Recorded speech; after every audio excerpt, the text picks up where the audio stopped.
me. No, of course. So excited to be here. Avatar is my favorite thing on planet Earth. I mean, not on planet Earth, am I right? Yeah, no, of course. I'm so psyched for this. Also, thanks for this fruit basket, by the way. You didn't have to do that. It was super nice of you. This is not yours. This is for Ney'tiri, in case she shows up. I harvested them this morning. Oh, of course. Silly me, duh. But I should warn you, like, they serve food here, so I don't know that they're gonna, like, let you take that into somebody. You know what I'm saying? The Na'vi do not eat processed foods. Popcorn, yuck, gross. All natural. Their body's a temple. Okay, you want to just go maybe find our seats then? Absolutely, I do. Let's go. Listen, first, this isn't like a premiere, so no special guests are going to be here. And two, Ney'tiri's not a real person. You know that, right? Okay, yeah. Yeah, not real how hot she is. Am I right, man? Oh, it's Jake.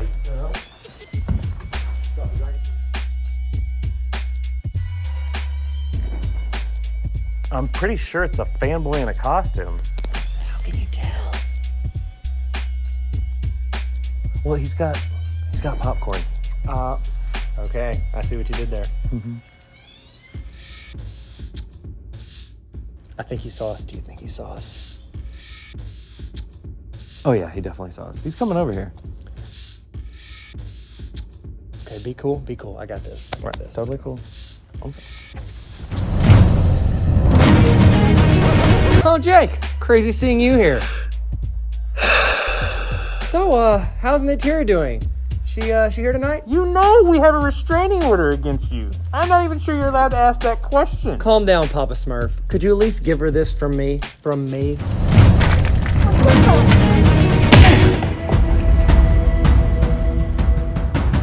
Oh my God, dude, are you okay? Listen, man, I get that was necessary. Come on, baby, over here.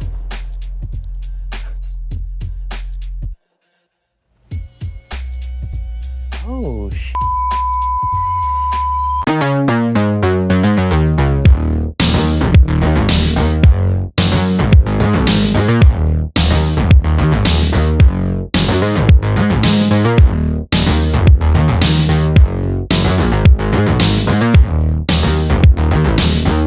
What is going on, everybody? Welcome to Tavern Talk. I'm Philip, and joining me this week, Mr. Tyler Tarver. What up? How y'all living?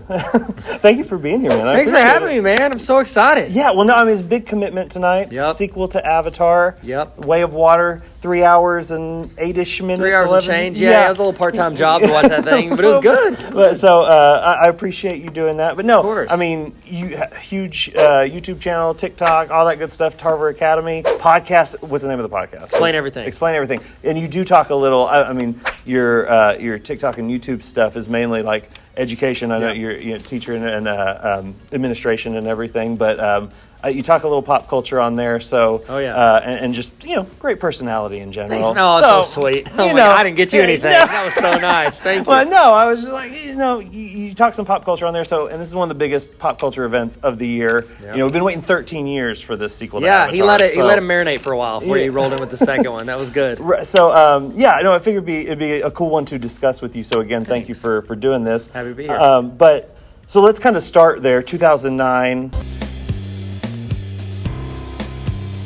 2009. What did you think of the first one? Where were you at with that when it first came out? And then kind of let that flow into what you thought of this long-awaited sequel. That's a great question. Thank you. You asked the best questions. I try. My thing with the first one, okay, and I'm just going off feelings here, okay? Mm-hmm. Okay, I haven't rewatched it, okay? So it wasn't a rewatch for me yet. It's like all the rewatches for me are when my kids get old enough. Yeah. So like that's what I'm saving everything for. So I haven't rewatched it. I remember when I watched it, I was like, oh, that's pretty good. Yeah. I think you know how whenever people are like, oh, this is really funny, and they're like right off the bat, you're like, this isn't going to be funny. You know what I mean? Like somebody, like they set the standard way too high. Yeah. I watched it, I was like, that's pretty good. But then when I found out how much money it made, I was like, it's not Avengers Endgame. You could not live with your own failure. You know what I mean? Oh, I know yeah. that hadn't come out yet, but I could tell. I am inevitable. You know what I mean? Like I knew it was coming. You could sense but it, it's like, there's movies that you're like, that's $1 billion movie. Right, But it's right. like, even Titanic, I was like, that's good, but I'm not like, it's $1 billion movie. But it was the first one. How much did it make? Do you remember? It made, well over $1 billion. Yeah. I can't, it's like it and Endgame kind of go back and forth. With James Cameron will re-release it in another exactly, country just to get his numbers back up. Technology you're using as a filmmaker. But I would The audience doesn't give a shit. Well, see, that's kind of the thing. They re-released the first one in September, Yeah. and it made like $30 million or something ridiculous like that. Well, he's got a tab. I don't know if you heard. He's got a tab off this one. Didn't he have to like clear like $2 billion just to like break even on this one? That's what I heard. It's insane. So, I read on the internet, which has to be true. Yeah, they can't put anything on the internet that isn't true. Well, and this one I think is opening in China actually, which a lot of the Marvel stuff hasn't done lately. So it's got a chance. And of course, like the thing to say right now is you never bet against James Cameron. I mean, obviously Titanic and it's like LeBron in the finals. He's gonna get there. Well, yeah, except for last year. Except for last year. That was rough. See you, LeBron. It was Avatar and Titanic are two of the biggest grossing movies of all time, period. Yes. And then, of course, he's like the king of sequels, too, because he made Aliens, he made T2, Judgment Day, and now has made Avatar. Yeah. And let's not forget the Entourage version of Aquaman, which broke all the records. I don't know if you remember that. Did you ever see Entourage? I saw, this is going to sound insane. I saw the movie and I never saw the show. Okay. I feel like I'm taking crazy pills. So that's where we kind of are with Avatar. I was kind of there too. Like, looks amazing, especially in 2009. Like, I remember going to see it in the IMAX and just being kind of like, oh, this is cool. A little weird in spots, like the whole, we're going to connect our tails or hair. I don't know even what the thing is anymore.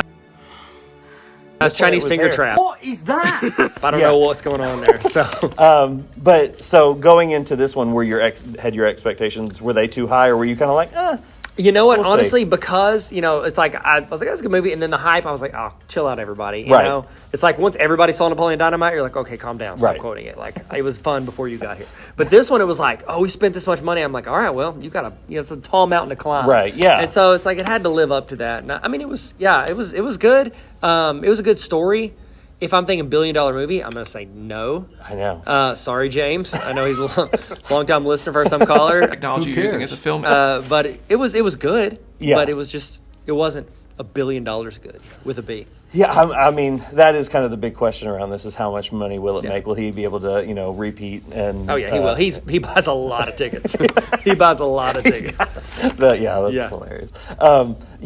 So I guess we'll set the table with where the story goes from here. It does jump in time pretty considerably because at the end of the first one, the Sam Worthington character Jake Sully was kind of fully a Na'vi being at that point, and so at this point, him and Ney'tiri, Zoe Saldana, have gone on to have 4 kids. They're kind of the rulers of that tribe that they're, for lack of a better, or the official term, the forest tribe that they are in.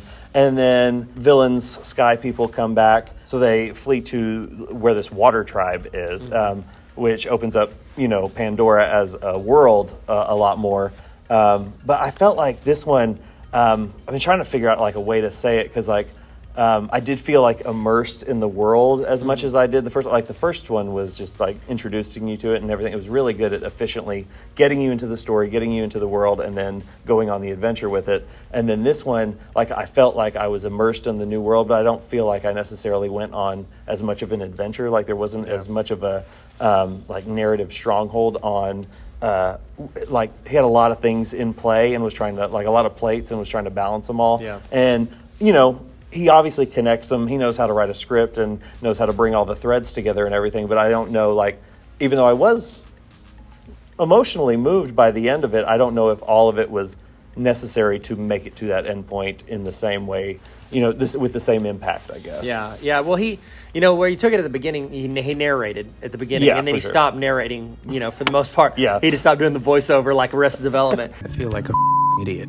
And so it's he was doing, was it Ron Howard? It was Ron Howard. Solid. I would have loved if Ron Howard would have been been a crazy day out here. Pitches her TV show to a Hollywood icon who says, no. Whenever he stopped doing that, it's he caught us up over, almost 20 years, Yeah. probably. Yeah, somewhere in it there. had to be with the age of the kids. Exactly. And so you fast forward and you feel oh, we're in. This is the world. And I don't know, it hits different. I think this one hit, the first one you're following their relationship, Yes. right? It's oh, we're falling in love, Yeah. And then this one, it was more about the family, Yeah. slowly stick together. And so I think that, as a dad, you get kids, like, that hits you. It hits, Right. It slaps, as the kids say. as the kids do say. As the kids do say. No, you're right. It really did. It focused. It kind of leaned into that theme of him being the father and the protector and all that a lot more than I didn't know what to expect as far as like themes or like story or anything really, because it was just kind of like, I don't know where this. It could have literally gone anywhere because like the first one ended in a spot where there didn't have to be another one. Yeah. Yeah, and I like how they actually develop the kids. Like a lot of times when you see this, because the first one was based heavily on his story, like he was the main character. Right. Everything revolved around him. He's the son. This one is like, oh no, like I didn't even feel like he was like a top 2 main character. Like his son was. I felt like the main character. Like I'm following him. I was more invested in his story, because he was doing the hero's journey. Yeah, because Sully already did it. Right. He's almost like a. He's like Superman, it's like he has no faults. He's the ultimate warrior. We're nightmares on the best part of my day. Yeah. This one's like who has the faults, and you're worried about everybody else. So yeah, I like how they developed that. I was impressed with that. Yeah, that's good job, James. Really. He's been waiting on that. But like that stuff, I was like, oh, that's cool. It's creative. It's inventive. Then you get to like having conversations with whales, and you're like, oh, we're getting into weird territory again. And like, James, he'll get into weird territory every now and then. He's not afraid to go for it. Do you think this gets a little too weird? Is it a little too weird and too long for like broad mainstream audiences to buy into, or do you think those kinds of audiences coming to see this will be pleased with it? Yeah, I think it was. Like it didn't dive into that world. It's like, oh yeah, I'm talking to a whale. Like we're just kicking. Like we're doing sign language with a whale. He's like looking side eye with me. You know what I mean? And it's like, I get it. And he didn't like go too far. They didn't like have like a full on podcast recording right there on the water. True. It was just like, I'm gonna say 2 words so that you can understand my story. And then the Neuralink thing helped a lot. Thanks well, that was the part where I was like, oh, because like it was like, here, I'll tell you my story coming to my mouth. That's what she said. I was like, that part got me. I was like, all right, like Jonah's in the corner, like, what's up, my guy? Great. Been here for a minute. Exactly. I was just like, okay. But no, I think, like, if people have bought into, like, the tail linking thing, if we can get okay with, like, souls transferring bodies across species, fair point. We can get okay with whales doing sign language. Speaking of the kids, I really liked what they did with Sigourney Weaver in this one. Oh, and, good job. Kind of I don't understand how it works. I don't think anybody in the movie understands how that character is, like, actually alive or there. But, like, I liked her arc as well, like hers as well. And I was worried, like, about, I don't know, probably an hour 45 into the movie. I was like, did we forget about little Sigourney? Yeah. But they again brought it back around, and she had a little storyline. Yeah, it was great. Like you were saying, they fleshed out the kids a lot, and it really was the kids' story. Yeah. And I can only suspect, if there's like 3 more of these planned, the younger kids will be play an even more integral part in that. What'd you think of Spider? Okay. So I like that they threw that element in. Yeah. And then how it kind of, and are we allowed to do like spoilers? Yeah, sure. So, spoiler alert. So like I like how at the end, because he's different, than the rest, and so it's like, but we're part of the family, but then it was like, nah, fam, you ain't family, you know what I mean? Yeah. And then I guess now they're family. Like, I think the mom and him have to probably sit down and discuss maybe the knife to the throat stitch. They got to have a discussion. Like there's a little coming to Jesus meeting, about this. Like, hey, you remember that time? I'm sorry. I thought she did. I thought she cut him. Like, I thought he was dead. And then I was like, oh, no, it was a flesh wound. Well, he's going to be like, look, I saw your eyes. I know you were going to do it. Like, you were. Oh, he saw the crazy. You were not thinking twice. Yeah, like. 2 different times he saw it. Oh, man. I remember the first time my kids saw my wife turn into that, and they look at it like, oh, my gosh, mom means business. I was like, yeah. Y'all know why I listen to her now? She says, go get that. I'm like, okay, cool. You know what I mean? Yeah. She got them crazy eyes. She's very accurate with a bow and arrow. Yeah. She's like Smurf Katniss Everdeen. Like, it was incredible how good she was. She's seriously, like, that was her kill count was like better accuracy than Legolas. Like, it was insane how good she was. That was so crazy. Yeah, it was. And like to that point, like I kind of forget about that these are actors performing these parts. Like, I guess we should. Like the main attraction of this movie is kind of the visual awe of it and everything. And I did go back and rewatch the original. I like had it on in the background today. Nice. It's crazy how much better this looks. Really? I know it kind of in your mind you've just like assigned it to kind of looking like that. Yeah. But it looks so much better. It's insane. Dude, it's like, I'll tell you this. They did so good at like the Ney'tiri, and how you say? I don't know how to say it. Navi. Navi. That's exactly what I said the first time. Just Yeah, little dub up with Chinese dubbing over that. It was so good. That was so good. The humans looked fake in the movie. Like I was like, the humans had the worst backdrops. They did. They might as well just done like stick puppets across for the human. Look at that one. Spider, you know what I mean? Like it was so good. No, the other one looked different. Fair point. Because he spent a lot more time on Sweat Beats That than like Spider's just like my mask. Hey, what's up? You know, it's so good. Okay. Can I ask something? Okay. I need your professional movie. So not a professional movie, but professional movie watcher. Question. Okay. So whenever they walked in, the blue people, Blue Man Group, when they would walk in and they just did face masks. Everybody else does full face masks. Like when the humans are outside. And then they do this. Oh, when they were in like why do the humans have to cover their eyes? Like they don't have gills in their eyes. Why are they covering their eyes with the masks? I think that's a science person question. But we get to do the little, mask on, mask off, like COVID sitch, where you're like in the restaurant, wait till they ask kind of sitch, I was about to say, maybe it was like, they were in production during COVID. He was like, we need to put a little subliminal. He's like, we don't want to trigger anybody. Yeah, exactly. Remind them of the mask thing. That's the whole movie. That's what it was all about, James. I thought it was about colonization and, things like that. No, it's just... Yeah, that's what those little things, those little vaccines. And everybody in there trying to... You got to choose your side, everybody. Well, I'm joking. I'm joking. And I do regret it. It's a joke. Calm down, everyone. Wow, seriously. Put the knives away. Yeah. Whoa, bow and arrow. Spider. No, I like Spider as a character though. It was cool. He growled a bit much for me. He stopped making the hissy noise, my guy. And did you notice the water people would do this? They look like every 17-year-old in a picture. Like that's what they were doing when they were mad. I was like, stop sticking your tongue out. There were choices that were like, gosh. It went with the whale thing where I was kind of like, do I need to laugh right now? It took me out of it. Yeah, it took me out of it. I was like, what is he? Come on, guys. Yeah. Who did that on set? And Cameron was like, keep it. Do it again. Keep doing the tongue thing, my guy. Yeah, exactly. Oh, my gosh. I don't know. No, I liked it. It looks amazing. So pretty. That's kind of where we're at on Avatar Way of Water. Again, this is right out of the theater. We just saw this. So this is initial reaction. And at the end of each review, we kind of do an out of 5-star gut reaction rating. What would yours be? Man, I'm going to roll with 3.5. Yeah? 3.5. That's where I'm going to live. Am I allowed to do halvesies? Oh, absolutely. Yeah. 3.5. 3.5's my like home. I like settle. That's in like your standard. Where I'm like, I didn't love it, but didn't hate it. It's fine, but I'm not going to go watch it this week. Yeah. I'll go ahead and go 4. I'll go with solid 4 on it. Like just for the effort and ambition it took alone to like pull this off. We've been waiting 13 years. I don't know. I'll definitely want to see it like again in a theater before it leaves. Just to kind of like now that like kind of the shock and awe of like, oh, it's finally here and we get to see it has kind of worn off. We'll kind of settle in and see if the story like actually works because it definitely didn't need to be 3 hours. No, I feel like that was like a Netflix. I feel like I just watched like an 8-episode series on Netflix. Like there were so many breaks in there. Yeah, but classic fade to black, and then Netflix didn't have the budget, so stocks are down. So James was like, nah, it's going to film, my guy. The underwater stuff, I guess. Like, if you are going to see, if you're interested at all, definitely go out and see it on the biggest screen you can.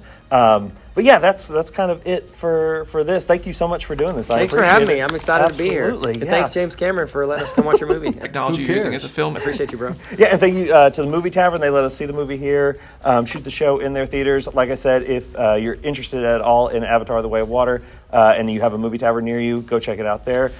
If you enjoyed this review, hit the subscribe button, the like, the notification bell. We try to upload a new review of the biggest release every week. So hit that notification bell, and you'll get notified when we do that. But that's it for this week. Thank you. Peace. Later.